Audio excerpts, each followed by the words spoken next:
What's up, everybody? Welcome to the Nomadic King channel. I'm James Shires, of course. Cleanest name in the biz. I'm sure a few of you already know that. What are we doing today? A union talk video. I don't really know. I don't have a name for this series yet. You guys like my light? I got new lighting. Well, I got new old lighting. Oh well, that's not a part of the video. Today, we're going to be talking about the union.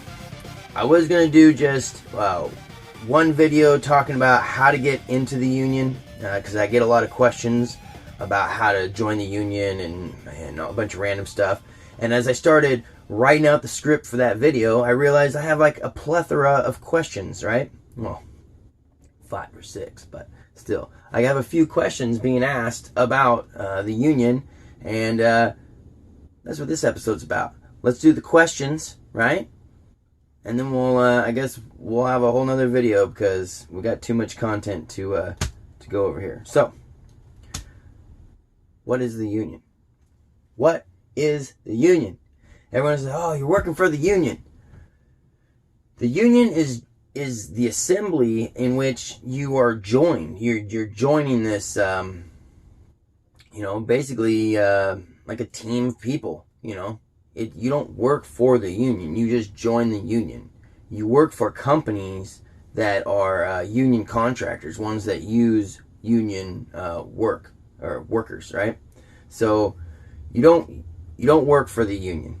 That's step one. I always get people they see the union as this like blanket. You're a union worker. You just work for the union, but you actually work for individual companies. Now, every company has their own set of standards and codes and all that. So you could have some of the bigger names out there, companies that are nationwide like PCI and WPI and Annie Johnson. Companies like that are nationwide, and they're set to a different set of codes as some of the smaller union contractors.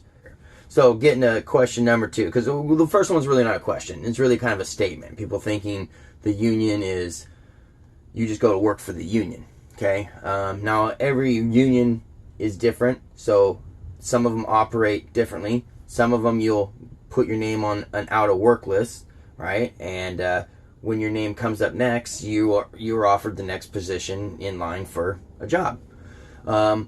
Other unions require you to do the footwork yourself. Here's a list of the contractors. You call the contractors. You find a job. When you find a job, we dispatch you. Okay? Now, this is kind of all under the same little ticket right here, but when we're talking about the union and what's going on there, you have dues. So that you pay dues per check. You pay dues per month, and what you get for that is bargaining power, and you get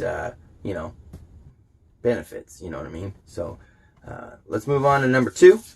We've got, can I join the union as a journeyman?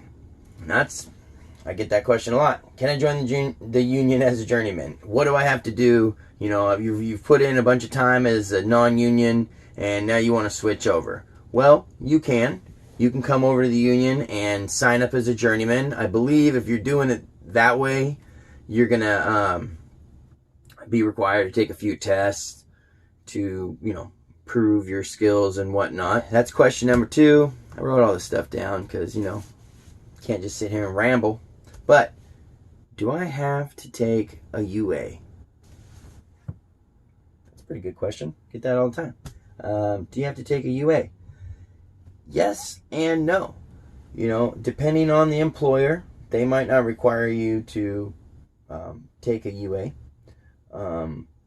If you are joining the union and you're an apprentice and you're trying to get into the apprenticeship, you're probably going to take a UA to get into that apprenticeship.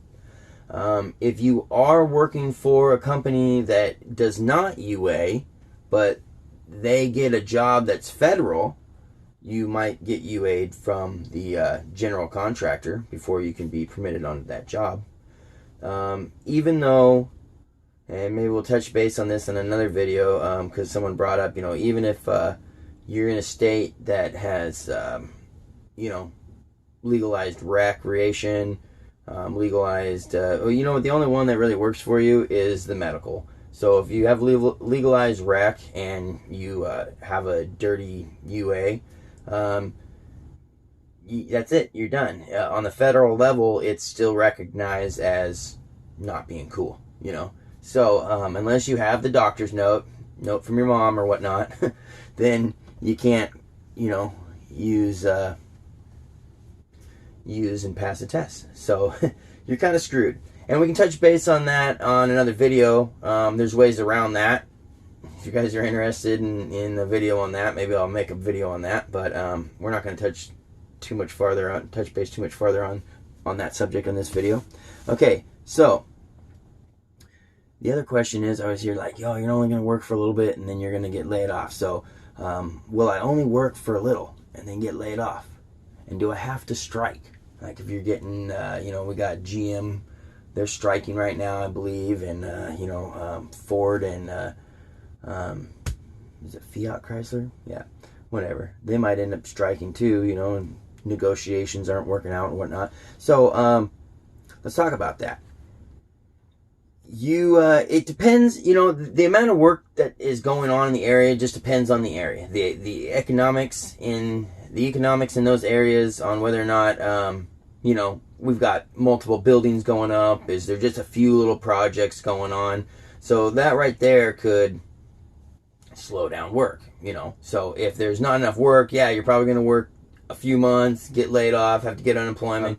When I lived in California and I was doing work, that's kind of how it was a lot. I'd work, get laid off, get work, get laid off, you know. And you can pick up some side jobs or do something else, but normally you're in a higher bracket and you get pretty good unemployment, so you can just kind of chill and maybe do a side job or two and still do pretty good. But where I'm at now, like if you're in a booming area where I'm at now, I mean, there's so much work. It's just solid. You know, a lot of the guys that I've talked to that I left here when I went to go start my own company or my own subbing thing out in Idaho, and when I came back, you know, everyone's been working solid that whole entire time. You know, when I left, I had a job. I wasn't laid off and then left. I just felt like I wanted to get out of the city for a little bit. So there is work there for you, you know, and depends on you yourself. Like if you're not a good worker, if you're not motivated, if you're not showing drive, what's the point of keeping you guys, you know? All right, we had some technical difficulties. My thing was overheating or something. So yeah, you're gonna be working pretty solid for the most part, unless you're just in an area where there's spotty work, and in that case you're going to probably want to keep your sub license or know a sub that you can go work for on your downtime and make some money while you're getting your unemployment. Okay, you will have to strike if you are on strike and you do not get paid while you're on strike because you're striking. I don't know if you're required to picket or not. Maybe you are. Maybe there's some kind of schedule there. If you don't like that and you want a way around it, you could resign your membership to the union, and then that would allow you to go work, you know, somewhere else so that you can work while there's a strike happening. But, you know, that's kind of frowned upon a little bit. But you can do that. You know, everyone's got to take care of their own. So, I've never had to strike and I've never had to picket. I've just been, I guess, lucky with that whole thing, so that's good. We did rewrite a contract, you know, so that's what people are normally picketing about or striking about is the contract. So every few years you get a contract and a renewal on that contract, and that contract's going to talk about what kind of benefits you get, what kind of pay you get, what kind of rules are involved with the hours you work, you know, rules of your employment. You know, Saturdays are always time and a half, Sundays are always double time. Work after a certain period of time, that's double time, or I mean time and a half or whatever. So there's all those different rules, and you know, like getting to the job and then they don't have work for you, they have to pay you 2 hours. Just some random little stuff that keeps you protected, and that's all a part of the bargaining, you know, power of the union. So that's kind of the nice thing about being in a union is you have bargaining power. Like, I know a lot of you guys are footage and you can make some good money running around doing that, but when was the last time anyone said, hey, we should get paid an extra 5 cents?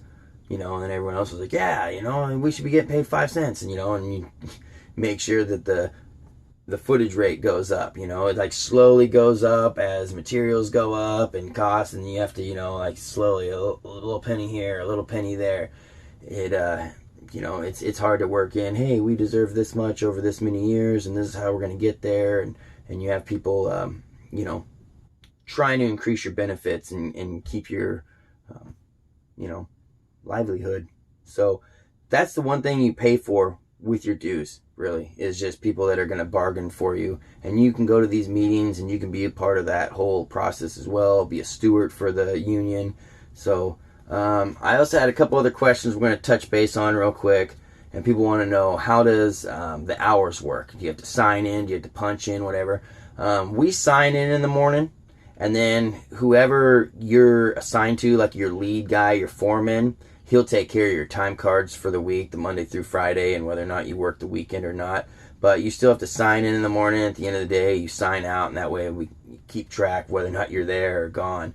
You start getting in these jobs where there's anywhere from 10 to 60 guys on the job. Like, how do you keep track of 60 guys? You know what I mean?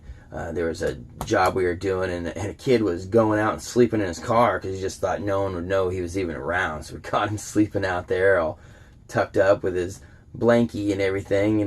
Just it's kind of funny. He obviously got let go, but you have to keep track of some of these guys, and that's how they do it. Sign in, sign out, and then your foreman would keep track of your time. Oh yeah, I mentioned in my last video about them being kind of upset if you're missing days and trying to take a bunch of sick time off. And what I meant by that is if you're a chronic day misser, if you need a day off to take care of some stuff, that's you need that. It's personal. You have X amount of sick leave in this area that I'm at, so every like 40 hours I get like 1 hour of sick leave or something like that. So you can use that at your discretion to kind of compensate for the days you do have to take off. But look, if you're taking every Monday off, if you're coming in late once a week, twice a week, 3 times a week, that's annoying. That's annoying for these guys. It was annoying for me when I had my stuff going. You're trying to set a schedule and deadlines and meet expectations for the people that you're contracting to or doing work for. And if you don't have a reliable workforce, then you're kind of screwed. And if you got these guys missing every day, eventually, they're going to be mad. They're not going to want you to work. They're going to find someone else to replace you. So that's the reason they'd be kind of mad.